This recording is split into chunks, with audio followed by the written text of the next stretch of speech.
'Di ba magogondola ka na sa Taiwan, isabay mo na sa itinerary mo yung Taipei Zoo kasi same ruta lang yan. So ganito yung gagawin mo kung i-day trip mo to ha. Kaya din sa half day, depende na lang kung gaano mo kagusto yung activity. Mas maganda pag mas maaga, as early as 9 a.m. mag-ooperate na yung zoo tsaka yung gondola. You are headed to Taipei Zoo Station. Welcome to Maokong, makikita mo. Walk towards the gondola station. If mauuna ka sa Taipei Zoo, nasa other side siya ng station. Book mo lang to sa Klook para dire-diretso ka na lang, hindi ka nabibili dito. May 4 na stations tong gondola. Una sa Taipei Zoo. Next is sa Taipei Zoo South Station. Sa sobrang lawak kasi ng zoo, talagang aabot siya ng 2 stops ng area. May shuttle naman to certain spots pag iikutin nyo siya. Sa Xinan Temple Station, may mga pwede ka ring makita dyan. And pagdating sa dulo, ang Maokong Station. Napakaraming hike trails but malayo-layo yun. Like hindi talaga siya pasok sa day trip mo. Kaya libot na lang muna tayo sa paligid. Yung malapit lang, kain konti. Only yung stops na binili ko sa Klook, make sure na i-check nyo yung unlimited tsaka yung kasama na yung Taipei Zoo,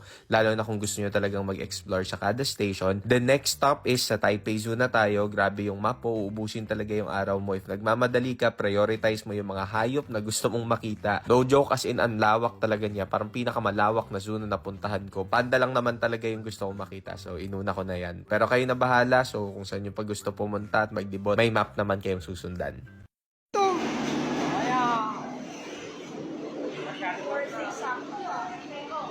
Sakay na.